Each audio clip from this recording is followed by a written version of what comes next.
do coração de Deus para o nosso coração. Depois vamos estar já orando em favor de todos, mas nesse exato momento eu quero trazer uma mensagem que está aqui em João, no capítulo 5, e aonde nós lemos a partir do versículo 36, e aonde o versículo 39 vai dizer assim: examinais as Escrituras, porque vos cuidar de ter nela a vida eterna, e são ela que testifica de mim. A palavra que Deus colocou hoje no meu coração, ela tem como tema aqui nessa noite: teologia verdadeira segundo a Bíblia. Por que eu te digo dessa forma? Porque hoje vivemos em uma época, em um tempo das redes sociais, de muitas vozes, de muitas opiniões e de muitos pensamentos. E muitas das vezes cada um vai querer pegar um versículo bíblico, um tema bíblico, e muitas das vezes vão querer fazer uma teologia segundo o seu próprio pensamento, ou segundo o seu próprio entendimento. Depende o lugar, eles vão colocar, até ainda os dias de hoje, que o sábado é um dia que tem que ser guardado, que tem que ser obedecido. E a teologia deles é que aqueles que não obedecem o sábado não vai entrar no reino dos céus, porque segundo a teologia deles, o sábado será uma marca daqueles que são de Deus e daqueles que não são de Deus. E quem não examina a Escritura, quem não estuda a palavra e não entende que Jesus é o Senhor do sábado, e o que nos selou, o que nos marcou para o arrebatamento não é o sábado, mas é ter o Espírito Santo de Deus, vai cair nessa teologia e vai ser enganado por esse pensamento. Não somente isso, há vários tipos de interpretação. Por isso que Deus colocou no meu coração aqui nessa noite, para mim trazer para você uma teologia, mas uma teologia não fundamentada no meu pensamento, não fundamentada naquilo que eu acho, mas uma teologia fundamentada pela palavra de Deus. Porque a palavra de Deus, ela tem que ser o nosso fundamento, ela tem que ser a nossa base de fé. Nós não podemos ser guiados por visões, nós não podemos ser guiados por sonhos, nós não podemos ser guiados por profecias, mas nós temos que ser guiados através da palavra de Deus. E por que hoje eu trago essa mensagem para o nosso coração? Porque muitos, por não tirar tempo, por não estudar a Bíblia, por não examinar as Escrituras, acabam acreditando naquilo que ouve sem ler, naquilo que escuta sem entender, e acaba muitas das vezes seguindo essa mesma direção. E muitas das vezes essa direção que ele está seguindo pode lhe custar algo muito caro, que se chama a sua própria salvação. E eu vou te provar pela Bíblia aqui hoje. Aqui, quando eu olho pela palavra de Deus, eu vou aprender algo muito importante, que nós temos que examinar a Escritura, porque examinando a Escritura, nós vamos aprender algo muito importante. E a primeira coisa que nós vamos aprender é que a salvação é dom de Deus. Levanta a mão e fala comigo: a salvação, ela é dom de Deus. Quando eu olho aqui, eu aprendo que ninguém vai ser salvo por ser bonzinho. Aqui eu vejo que ninguém vai ser salvo por dar cesta básica ou por ser caridoso, porque se nós for olhar para a caridade, segundo as pesquisas, um dos grupos mais caridosos que existe é um grupo chamado espírita, que crê em Allan Kardec. Então quem não entende isso e pensa que muitas das vezes vai ser salvo por muitas das vezes dar cesta básica, por muitas das vezes ser bonzinho, essa pessoa está enganado biblicamente. Porque aqui nós vamos aprender que se a salvação ela é dom de Deus, o homem não pode se salvar por obras. Isso quer dizer o quê? Que o homem não pode se salvar por seu próprio mérito. Eu não posso chegar diante do Senhor aquele grande dia e dizer assim: eu estou aqui hoje porque eu fui uma pessoa de muita oração, eu fui uma pessoa de muito jejum, eu fui uma pessoa que me santifiquei muito. Por quê? Porque quando eu olho para a palavra de Deus, eu vou ver que em Tiago, no capítulo 2 e no versículo 10 vai dizer: pois qualquer que guardar toda a lei, mas tropeçar em um só ponto, se torna culpado de todos. Isso quer dizer que o Senhor está dizendo que nós podemos guardar toda a lei, mas se nós pecar em um só ponto, nós se torna culpado de tudo. E quando você olha para a Bíblia, não existe quem não erra em um ponto. Por que eu te digo isso? Porque também a Bíblia vai dizer em Romanos, no capítulo 3 e versículo 23: todos pecaram e todos foram destituídos do reino de Deus. Então, por isso que Paulo também vai dizer em uma das suas cartas, ele vai dizer dessa forma: muitas das vezes eu procuro fazer as coisas certas, mas muitas das vezes, quando eu procuro fazer certo, eu acabo fazendo errado. E ele vai dizer: ó miserável homem que sou, ele vai dizer, por causa da minha carne. Isso quer dizer o quê? Que ninguém, por sua própria capacidade, pode entrar no reino dos céus.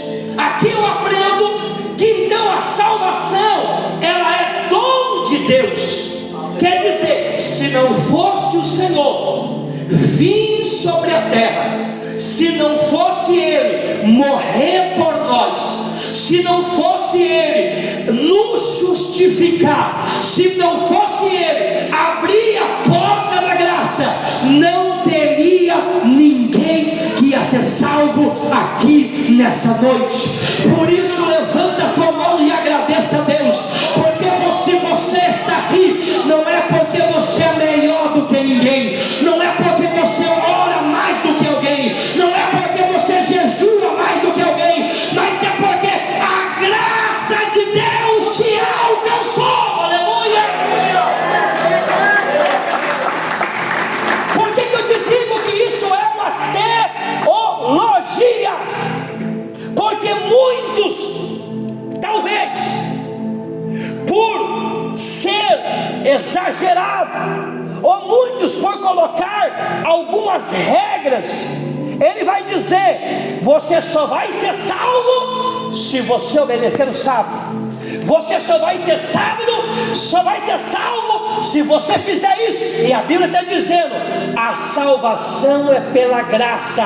Romanos capítulo 2, versículo 8 e versículo 9: sois salvos pela graça. Isso não vem de obedecer dia, isso não vem de obedecer lua, isso não vem de obedecer sábado, isso não vem de obedecer domingo, isso vem de Deus, é graça dele. Só que escute algo que eu vou te dizer. Só que aqui nós temos que cuidar. Por quê? Porque se nós não entender, preste bem atenção, porque a teologia que eu estou trazendo aqui, se nós não entender que a salvação é pela graça, e isso não vem de nós, nós podemos nos tornar religiosos e acabar pensando em nosso coração que muitas das vezes somos melhor do que o nosso irmão, somos melhor do que a nossa irmã, ou muitas das vezes pode nós cometer o erro de querer julgar e de querer apontar quem vai entrar no céu e quem não vai entrar no céu. Aqui nós vemos que isso nos mostra o quê? Que a salvação é pela graça, não vem de nós. Só que aqui nós vamos cuidar. Primeiro ponto, que se nós não cuidar, podemos nos tornar religiosos, querendo impor cargas. E segundo, se nós não cuidar, podemos também nos tornar livres e crentes que vai seguir a libertinagem. Por que eu te digo isso?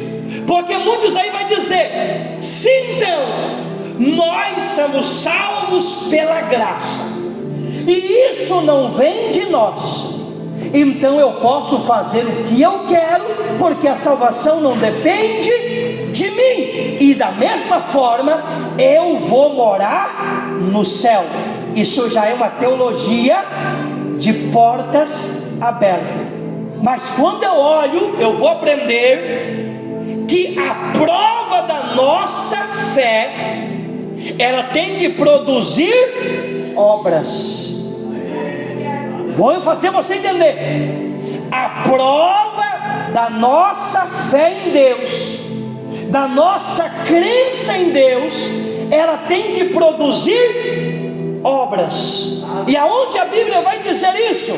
A Bíblia vai dizer em Tiago 2,19: a fé não é somente eu dizer eu acredito que Deus existe. Por quê? Porque em Tiago 2,19 vai dizer: os demônios creem, a chegar ao ponto de estremecer. Então isso quer dizer que não depende somente de eu crer. Por quê? Porque uma verdadeira fé, ela tem que mudar a nossa conduta. Não, levante a tua mão e fala comigo. A verdadeira fé, ela tem que mudar a nossa conduta. Isso está em Tiago capítulo 2, versículo 17. Assim também, que a fé, se não tiver as obras, é morta em si mesmo. Vou dizer novamente, Tiago 2,17: assim a fé, se ela não tiver as obras, ela é morta. Aleluia. Por isso que a Bíblia vai dizer em Romanos capítulo 6, versículo 1 ao 4: que diremos, pois, no pecado? Vamos permanecer nele, para que a graça abunde sobre nós? Aí Paulo vai dizer: de forma nenhuma. Ou não sabeis que todos vocês que foram batizados nas águas, no bautismo, foram bautizados na morte de Cristo? E não sabeis vós que todos vós que foram bautizados, assim como Cristo foi sepultado e morreu, e Jesus ressuscitou, vocês também foram bautizados, morreram para o mundo e ressuscitaram para viver em novidade de vida. Então, se nós ressuscitemos para viver em novidade de vida, como ainda vamos permanecer andando da forma que nós andava, no erro que nós andava? Olha que a Bíblia vai dizer em 2 Coríntios capítulo 5 versículo 17 dessa forma: se alguém está em Cristo, nova criatura é, e as coisas velhas passaram. Quer dizer, eu sou salvo pela graça, mas a graça e a fé em Cristo agora tem que produzir obras, e através das obras, agora eu já não posso mais andar conforme a carne. Eu já não posso mais ser salvo andando na condição que o mundo anda. Eu tenho que agora, em Cristo Jesus, não andar mais segundo a carne, mas segundo o Espírito. Por isso que Romanos capítulo 8 vai dizer assim, em versículo 1: nenhuma condenação há, mas para aqueles que estão em Cristo Jesus, que não andam segundo a carne, mas segundo o Espírito. Isso quer dizer uma coisa: que você pode estar dentro da igreja, você pode estar cantando, e você pode estar pregando, você pode estar na A, na B e na C, mas a Bíblia está dizendo: se você não andar conforme o Espírito, a Bíblia está dizendo, não vai entrar no reino dos céus. Por isso que Paulo também vai exortar a igreja de Gálatas no capítulo 5 versículo 13, dizendo assim: irmãos Gálatas, não usei da liberdade da graça para dar ocasião à carne. Então aqui nós estamos aprendendo através da palavra, repare bem, que a promessa da salvação é para quem anda em espírito. Isso quer dizer que se alguém está dentro da igreja, ou está em alguma igreja, que anda ainda conforme a vontade da carne, a Bíblia está dizendo, não vai entrar no reino dos céus. Pastor, o que é as obras da carne? Se você leiturar Gálatas, no capítulo 5, do versículo 19 e 21, você vai ver o que a Bíblia vai dizer sobre as obras da carne. Se você ler Romanos, no capítulo 1, 29 e 31, você vai ver o que a Bíblia vai dizer sobre as obras da carne. Se você ler Colossenses capítulo 3, versículos 5 e 8, você vai ver o que a Bíblia vai dizer sobre as obras da carne. Se você ler Efésios capítulo 3 e versículo 5, você vai ver que ali também vai falar sobre as obras da carne, a qual a Bíblia vai dizer, os quais tais pratica, não vai entrar no reino dos céus. Vou dar um exemplo para você. Se você estiver dentro de uma igreja, mas se você estiver cometendo uma obra da carne, a qual a Bíblia vai dizer, vou usar aqui Gálatas, capítulo 5, versículo 16, a qual é imoralidade sexual. A Bíblia está dizendo, se Jesus vir, ou se você morrer assim, você não vai entrar no reino do céu. O que é, pastor, imoralidade sexual? A Bíblia vai dizer que é fornicação, ou a Bíblia vai dizer é adultério. O que é a fornicação, pastor? É quando alguém se junta antes de estar casado. É quando alguém está casado e tem outra outra pessoa, ou vice-versa. É quando alguém casa com alguém no papel e esta pessoa vem se divorciar desta pessoa e vem casar novamente. Isso se chama adultério. Quer dizer, tem igrejas que vão aceitar, tem igrejas que vão concordar, tem igrejas que vão dizer que não tem nada a ver. Só que a Bíblia está dizendo: quem pratica adultério não vai entrar no reino do céu. E a verdadeira teologia não é o que o homem pensa, não é o que o homem acha, mas é o que a palavra de Deus ela diz. Aleluias. Pastor, o que é obra da carne? Obra da carne também quer dizer impureza. Obra da carne também quer dizer laxívia. O que é, pastor, impureza e o que é laxívia, segundo a Bíblia? São roupas que provocam sexualidade. Escute o que eu vou te dizer, porque quando eu olho para a palavra de Deus, eu vou aprender que um homem ou a mulher de Deus agora tem que se vestir, agora como uma nova criatura, tem que se comportar com pudor e com modestia.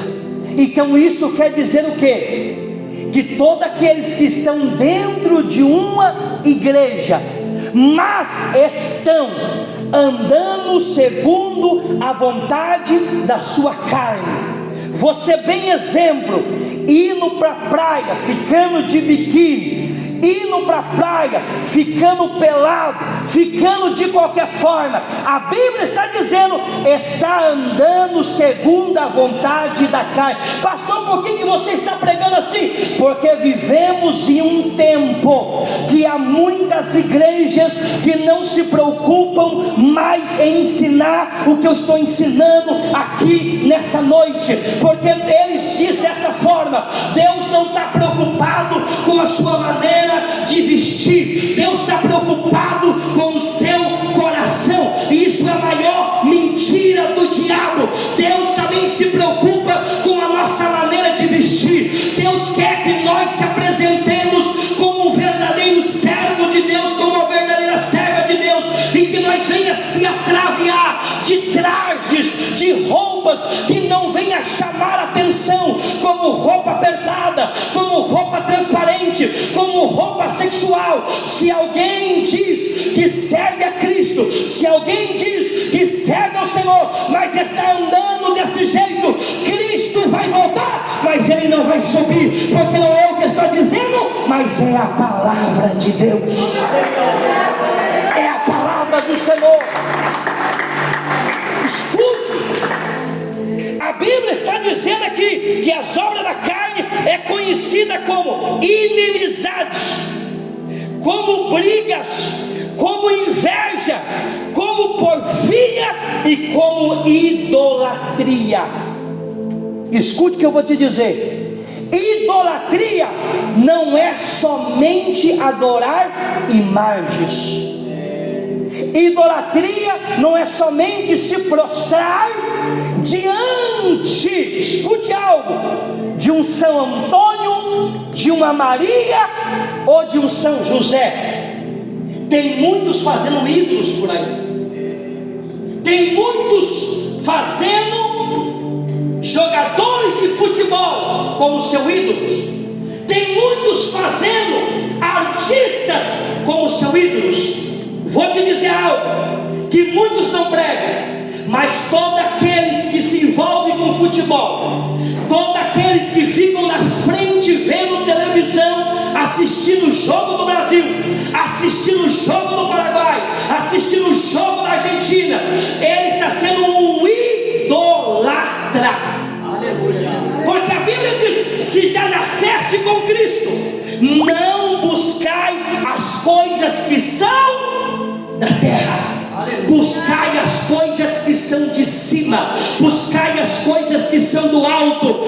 Toda vez que você tira o seu tempo para ficar assistindo o jogo, exemplo, você está sendo um idolatra diante de Deus, está trocando Deus pelo jogo de futebol. E não somente o jogo de futebol é uma idolatria, mas também trará disputa, e Deus não está na disputa. Trará briga, e Deus não está na briga. Olha aqui para mim. Há igrejas que falam que isso não tem nada a ver, porque pregam uma teologia mentirosa. Porque quem olha para a Bíblia sabe que futebol é obra da carne. E só não acredita quem não quiser. Só não ouve quem não quiser. Mas futebol é obra da carne. E a Bíblia está dizendo: quem pratica, quem se envolve com isso, não vai entrar no reino dos céus. Eu não estou dizendo que você vai ser perfeito servindo a Deus. Só que a Bíblia não negocia aquilo que é certo. A Bíblia não negocia aquilo que é de Deus. Por isso, escute algo. A Bíblia vai dizer de idolatrias, a Bíblia vai falar de ódios, a Bíblia vai falar de bebedices, a Bíblia vai falar de feitiçaria. Então escute algo. Eu sou salvo pela graça, porque pela minha própria força eu não poderia ser salvo. Não é mérito meu, é dom de Deus, mas não é por isso que eu vou fazer o que eu quero. Como agora servo de Cristo, como agora nova criatura, eu tenho que andar em espírito, e não tenho que andar mais na carne. Por isso que Paulo vai dizer: se alguém bebia, agora não bebe mais. Se alguém fumava, agora não fuma mais. Se alguém prostituía, agora não prostitui mais. Se alguém fornicava, agora não fornica mais. Então essa é a verdadeira teologia. Por que eu te digo isso? Porque o nosso corpo é o templo do Espírito Santo de Deus. Então levanta a mão e fala comigo: o nosso corpo é o templo do Espírito Santo de Deus. Sabe onde está isso? Em 1 Coríntios capítulo 6 e versículo 19 e 20. Sois o templo do Espírito Santo. E olha o que vai dizer em 1 Coríntios capítulo 3, 16 e 17. Vós sois o templo do Espírito Santo. Quer dizer, esse templo não pertence a mim e não pertence a você. Por isso todos os que são suicidas, todos que tiram a sua própria vida, não entrarão no reino do céu, porque ele está tirando a sua própria vida. Ele está tirando o seu próprio, vamos dizer, o seu próprio corpo que não pertence a ele. Então escute algo: se nós tirarmos a nossa vida, nós não vamos, sabe por quê? Porque a nossa vida não pertence a nós. E se nós destruir o nosso templo, a Bíblia diz em 1 Coríntios 3,17: Deus nos destruirá. Olha o que vai dizer também em Tiago, no capítulo 4, versículo 5: o Espírito que habita em vós, ele tem ciúmes. Preste bem atenção: o Espírito que está dentro de nós, ele tem ciúmes de nós. E olha o que vai dizer aqui em 1 Coríntios 6,20. Vai dizer dessa forma: foste comprado por um alto preço. 1 Coríntios 6,20. Foste comprado por um alto preço, então glorificai a Deus com o vosso corpo. Pode ler o texto que você vai ver. E se você ler em 1 Pedro capítulo 1, 18 e 19, vai dizer assim: foste comprado não com ouro, não com prata, mas com o precioso sangue de Jesus. Escute, se por isso, como templo do Espírito Santo, temos que nos cuidar como nós vamos se vestir também. Porque se você ler em 1 Timóteo capítulo 2, 9 e 10, a Bíblia vai dizer assim: de formas que as mulheres, olha o que está dizendo em 1 Timóteo 2, 9 e 10, de forma que as mulheres se vistam com modestia e com decência. Olha o que vai dizer 1 a Pedro 3, do capítulo 3 ao 4, que o seu enfeite não seja no seu exterior, com joias. O que Paulo está querendo dizer aqui? Com brincos, com correntes. Está dizendo que não seja no seu exterior, mas ele está dizendo, mas num coração manso e incorruptível diante de Deus. Olha o que vai dizer também em Deuteronômio, porque Deus, ele deixou o mandamento, capítulo 22, 5, de forma que os homens não venham vestir roupa de mulheres, e mulheres não venham vestir roupa de homem, porque a Bíblia está dizendo, isso é abominação diante de Deus. Aleluia, Jesus. Isso não é uso e nem costume, isso é abominação diante de Deus. E a verdadeira teologia bíblica, ela não coloca, eu vou dizer novamente, o pensamento do homem, o pensamento da mulher, ela vai colocar o que está fundamentado na Bíblia. Aleluia. Se você ler 1 Tessalonicenses capítulo 5, versículo 33, o Senhor vai dizer: seja santo em toda a vossa maneira de ser, seja santo de corpo, de alma e de espírito.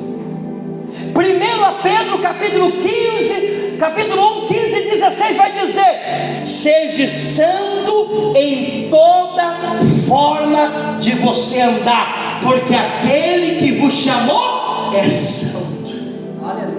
Então aqui nós aprendemos que como templo do Espírito Santo, temos que cuidar sim da nossa maneira de viver. Escute o que eu vou te dizer, e o que eu aprendo nessa teologia que eu estou trazendo para você aqui, que então a salvação, ela depende também de nós obedecer os mandamentos de Deus. Quem é salvo, vou dizer mais uma vez, tem que ter fé que produz obras. Escute algo que eu vou te dizer agora que é muito interessante. E nós, como igreja, o nosso dever é ensinar a verdade. Vou dizer para você mais uma vez. E o nosso dever como igreja é ensinar a verdade. Goste quem gostar, aceite quem aceitar, recebendo quem receber, mas a nossa parte é pregar a verdade. Sabe por quê? Porque em Ezequiel, no capítulo 3 e versículo 18, vai dizer assim: o Senhor dizendo: quando eu disser, certamente o ímpio morrerá nesse caminho, e você como profeta, você como mulher de Deus, você como homem de Deus, você como obreiro, você como pastor, você como diácono, você como presbítero, você como governador, não avisar, não ensinar, não falar a verdade, sabe o que Deus vai falar para Ezequiel? O sangue daquela pessoa que vai perecer, eu derramarei sobre as suas mãos.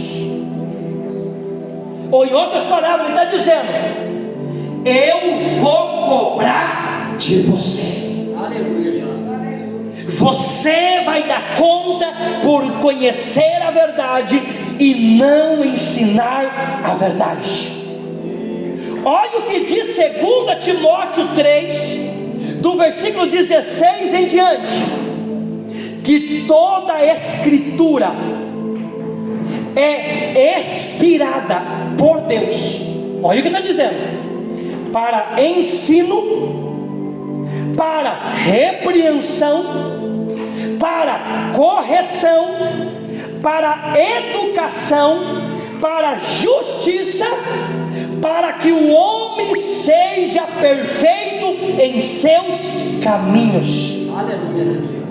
Então quer dizer que Deus, através da sua palavra, Ele nos repreende, Ele nos exorta, Ele nos ensina, para que nós venhamos a ser perfeitos em nossos caminhos. Olha o que vai dizer também 2 Timóteo capítulo 4, versículo 3. Sabe por quê? Que o dever da igreja é ensinar a verdade. Sabe por quê? Porque em 2 Timóteo capítulo 4, versículo 3 diz assim: porque virá tempo que não suportarão a sã doutrina. Agora eu vou dizer para você: já estamos vivendo esse tempo ou não estamos? Já estamos vivendo essa época ou não estamos vivendo? Estamos vivendo um tempo que, escute algo, que falar sobre doutrina se tornou algo muito pesado. Sabe por quê? Porque a doutrina nos exorta, a doutrina nos repreende, a doutrina nos educa. E vivemos em um tempo que o povo não quer ser repreendido, vivemos em um tempo que o povo não quer ser exortado, vivemos em um tempo que o povo não quer ser educado, vivemos em um tempo que o povo quer viver segundo os seus pensamentos, segundo os seus próprios desejos. Vou falar um pouco mais profundo. Vivemos em um tempo que os povos querem viver segundo a sua vontade, segundo a sua maneira. E quando você fala de doutrina, quando você exorta, quando você ensina, quando você educa, você se passa por ruim, você se passa por religioso, você se passa por forte demais, você se passa por muito duro. Mas escute algo: vai chegar um dia, vai chegar uma hora que todos que estamos aqui vamos render conta diante do tribunal, diante do grande trono branco, diante do grande juízo final. E esse dia Deus revelará tudo que está escrito nessa palavra, e Deus mostrará que aquele que trazia doutrina, aquele que trazia exortação, não era ruim, não era religioso, mas é aquele que ensinava o verdadeiro caminho que vai para o céu. Olha aqui para mim, escuta o que eu vou te dizer. Um exemplo que eu quero te dar, da igreja de Laodiceia. No Apocalipse capítulo 3, e no versículo 15 e no versículo 16, o Senhor vai dizer assim para aquela última igreja: eis que tenho contra ti. É Deus falando para a igreja. E a Laodiceia, ela é comparada teoricamente como essas igrejas dos últimos dias agora. Ele vai dizer: tenho eu contra ti, que tu não é quente e nem frio, tu és morno e eu vou vomitar você da minha boca. O que o Senhor está dizendo para a igreja? Tenho visto que você está na igreja, mas está andando em prostituição. Tenho visto que você está na igreja, mas tem andado atrás de copa de mundo. Tenho visto que você está na igreja, mas você tem andado na mentira. Você tem andado no engano. Você não é quente e nem é frio, é morno. Você está na igreja somente por aparência, mas não tem sido um verdadeiro cristão, como a Bíblia exige, como a Bíblia fala. E eu vou vomitar você da minha boca. Você mais profundo, Laodiceia, você é morno, porque você está na igreja tomando santa ceia, mas no tempo do calor está na praia mostrando a tua nudez. Você está na igreja comportando, cantando como cristão, mas lá no seu trabalho você não é a mesma pessoa. Você é mais profundo. Na igreja você talvez até se veste de uma forma, mas talvez lá dentro da tua casa você está de short. Talvez lá dentro da sua casa você está sem camisa. Talvez lá dentro da tua casa, sem o homem ver, mas tem um Deus que tudo vê. Talvez você está assistindo novela. Talvez você está assistindo filme de terror.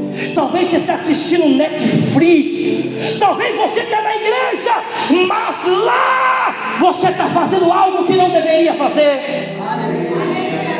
E Deus está dizendo: tu não é quente e nem frio, tu é morno, e eu vou vomitar você da minha boca aquele grande dia. Não levanta a tua mão, porque eu estou pregando uma palavra que vai ficar em testemunho aqui diante do juízo final. Hoje você pode dar risada, hoje você pode fazer o que você quiser fazer, mas aquele grande dia Deus usará essa palavra contra ti.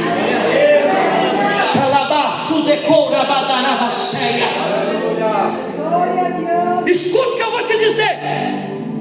Sabe por que o nosso dever como igreja é ensinar a verdade?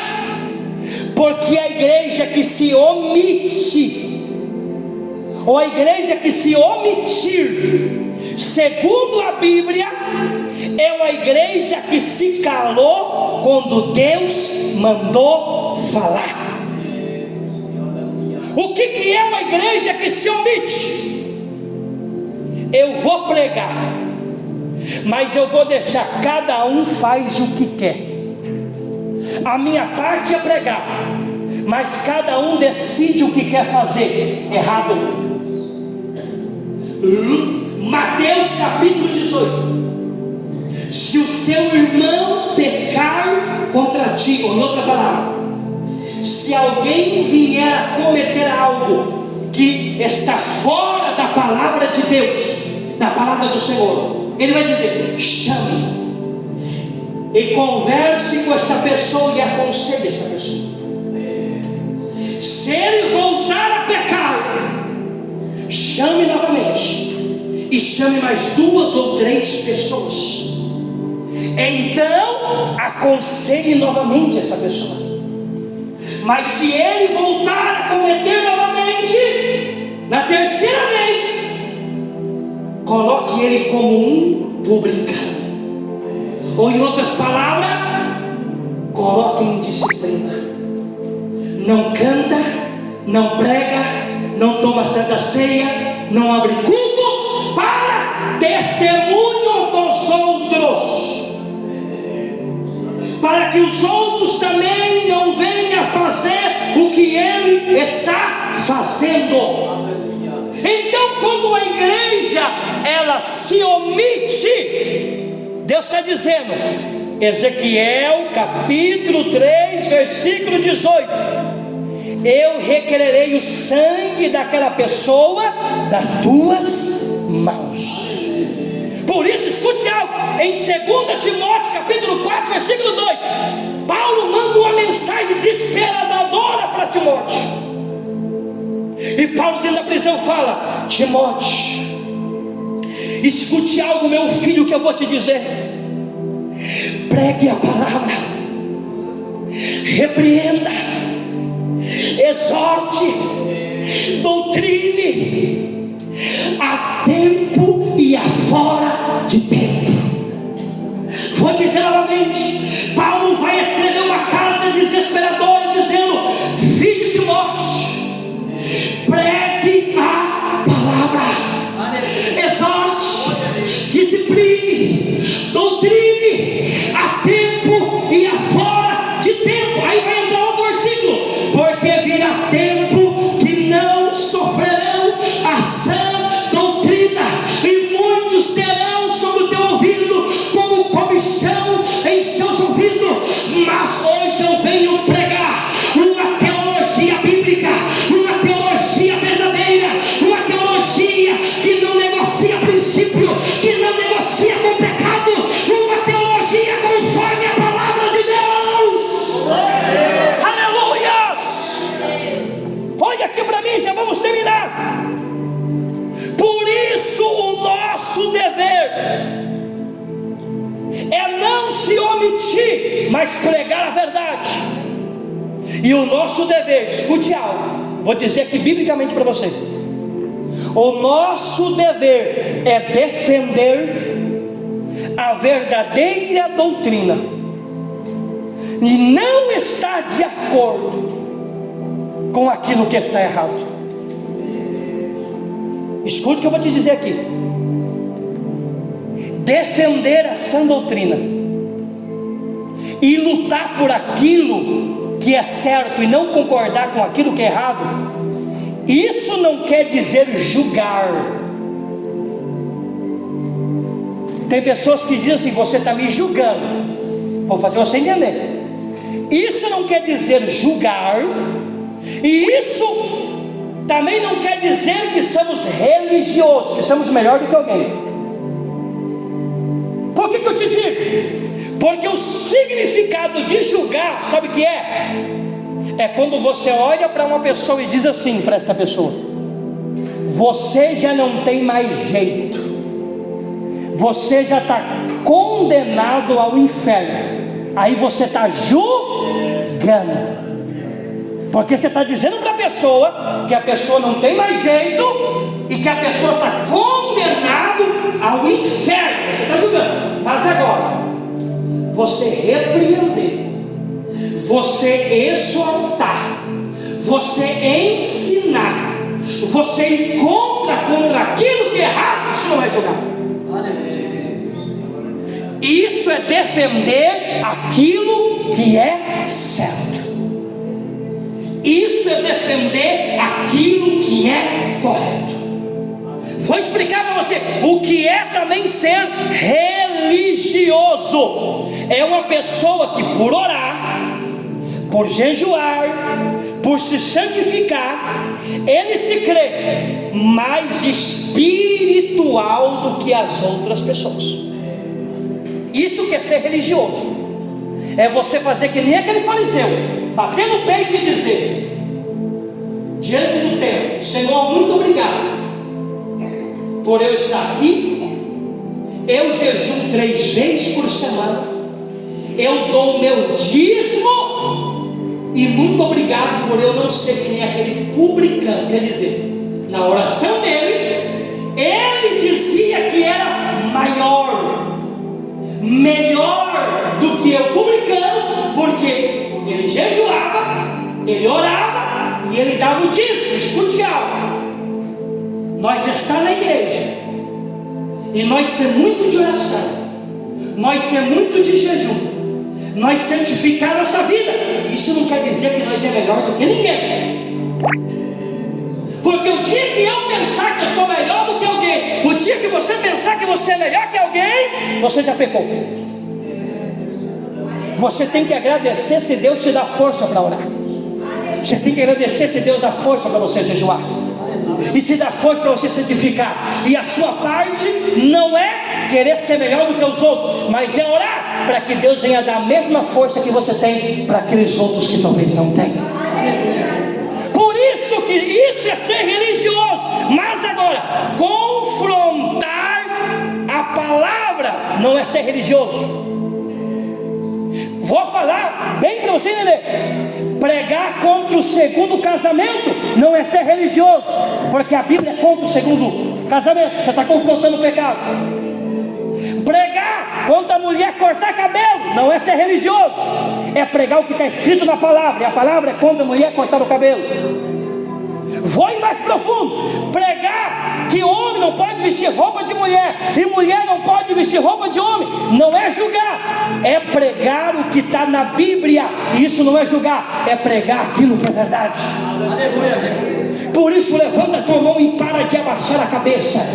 Para aqueles que usam muitas das vezes a verdade que você prega para dizer que você está julgando, para dizer que você é